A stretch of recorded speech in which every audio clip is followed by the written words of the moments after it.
Ohio man who attacked the FBI building in a second. Let's see. Significant reporting by the Washington Post. This is what it says, quote, classified documents relating to nuclear weapons were among the items FBI agents sought in a search of former President Trump's Florida residence on Monday. That's according to people familiar with the investigation. Now, this could elevate the concern over these documents in an enormous way.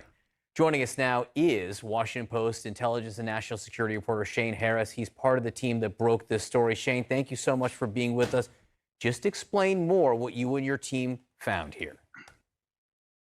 Well, what we understand is that among these classified documents that the FBI was searching for is documents related to nuclear weapons. Now, we're very clear in the story. We do not know whether that relates to U.S. nuclear weapons, the U.S. nuclear weapons arsenal, or research, or information about the nuclear weapons of other countries.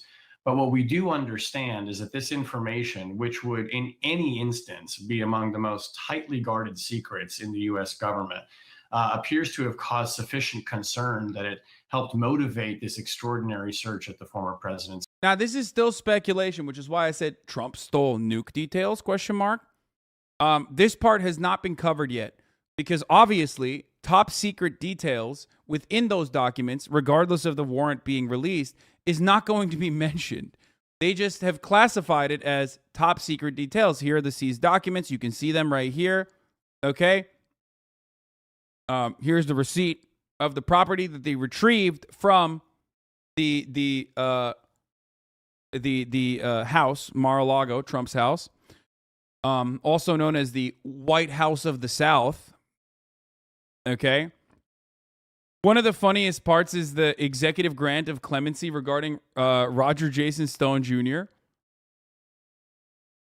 But, like, you're not going to know exactly what's in it, which is why this part is still speculation. It's home. And I think what this underscores is the degree to which law enforcement officials and others in the government were deeply concerned about the sensitive nature of the information that Donald Trump had at his personal residence. And we should also emphasize there is no plausible reason that experts can point to why a former president would need to have classified information of that significance at his home. Yeah, it should be tightly guarded. But what you and your team reporting this out, Shane, reveal is also it wasn't tightly guarded at the White House either. That's right. We've talked to former officials who served at senior levels in the intelligence community in the Trump administration, who said that it was routine that highly classified information was passed around and handled by people who did not have a need to possess it or to read it. People who did not have the appropriate security clearances, people who didn't have a need to know. That among this information, one former intelligence official told us that they routinely saw was signals intelligence. We're talking about things like intercepted communications, potentially of foreign leaders. That too is some of the most closely protected, guarded information. And the idea that it was flowing around freely among officials who didn't need to have it or didn't have the proper access to it starts to fill out a picture of just the kind of the sloppiness that many former officials say they saw in the Trump administration when it came to handling close protected secrets. So, Shane, one question that is being asked this morning, if the FBI believed or were seeking classified documents related to nuclear weapons at Mar-a-Lago, as you say, that would be so serious. The existence of those documents would be so serious. What took so long? When did they find out about these documents? Was it, when they knew about the 15 boxes months and months ago? Was it when they subpoenaed records? Why the search warrant? Yeah, that's a great question. We still don't know precisely when they learned this. But if you look at the sequence of events of how this unfolded, we know that there was a subpoena that was issued to President Trump back in June, which is essentially a request from the government that, saying, we think you have information, we need you to hand it back to us. It's a command of sorts, but it's asking nicely, if you want to think about it that way. It appears that this situation escalated, however, when President Trump, for, again, reasons we don't fully understand, did not return the information that the government made clear to him he needed to return. And so I think that also elevated the concern among law enforcement agents. Why is he not giving back the information that we think he had? Dude, that's the funniest part. All of this could have been avoided if Donald Trump simply just said, oh, here are the documents, my bad. Okay? Like, none of this would be happening right now, which would be, of course, ironic because, we would have less content. So thank you, Donald Trump, for that content. But like all of this could have been avoided like the top of the hour ad break. Okay? Because at the top of the hour, there's a 60-second ad break. And if you no longer want to see those ads, you can avoid those ads by subscribing. That's how you get an uninterrupted ad-free broadcasting experience. By subscribing for $5 or for free with Twitch Prime, by connecting your Amazon Prime account to your Twitch account, you get one free Prime subscription a month. Or you can get gifted a sub. El Bobby Chulo, thank you for the 10 gifted subs, allowing 10 people to no longer see the ads. Here's the 1 minute ad break now. Suck a dick. My man used up his points to highlight suck a dick. Gaucho Marks, thank you for the 10 gifted subs.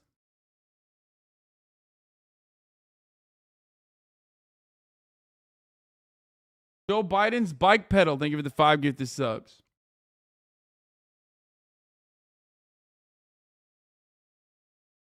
Oh, that was his first message. Blue is a highlight. Oh, damn.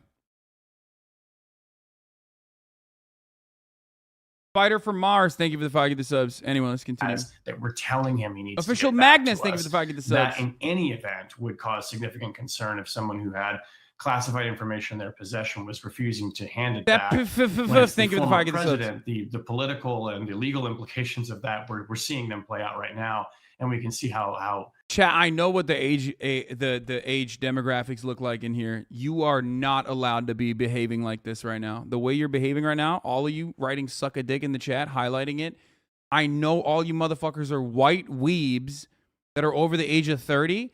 You do not get to behave like little fucking Zoomers in here, okay? You are all 30 plus white male weebs, okay? It is wild that you are behaving this way. It is wild that you are behaving this way when I know your fucking age group, okay? extraordinarily that would complicate the situation. Shane Harris, thank you so much for joining us this morning. Significant reporting that reframes, I think, how a lot of people are looking at the events over the last week. Thank you. Joining us now is former federal prosecutor Daniel Goldman. He is now running for Congress in New York. Deputy editor of The City, Alyssa Katz. CNN presidential historian Tim Naftali. And CNN senior national correspondent Sarah Seidner. Look, oh my God, my man's ears, bro. He got the Marco Rubio's on him, dude. He got the fucking Marco Rubio ears on him. God damn. Much has happened in the last 24 hours. It's where to start, right? There's just a bounty of new information. But let's start with what we are expecting to learn. Maybe at 3 p.m., which is going to be the search warrant and the receipt, perhaps, about what was taken from Mar-a-Lago. Are you expecting that we will indeed learn that? I have my serious doubts. As you will recall, Donald Trump said throughout the Mueller investigation, oh, I have no problem talking to them. I'm happy to talk to them. And then it became, oh, no, my lawyers told me I can't. So the fact that he has said release the documents means very little to me at this point. Let's see at 3 p.m. when their deadline is whether or not they are actually going to agree. But the Attorney General has put him in a real pickle here because either he releases the documents and we learn what statutes they are investigating, and we learn broadly, categorically, what they took. Now, some of that will be redacted because it's probably classified information, but we will certainly learn the statutes, and that will tell a lot about what they are investigating. I'm very eager to see that. If they decide to oppose this motion to unseal, then clearly they're trying to hide something, and it completely undermines his argument that this is just... Well, this part already happened, right?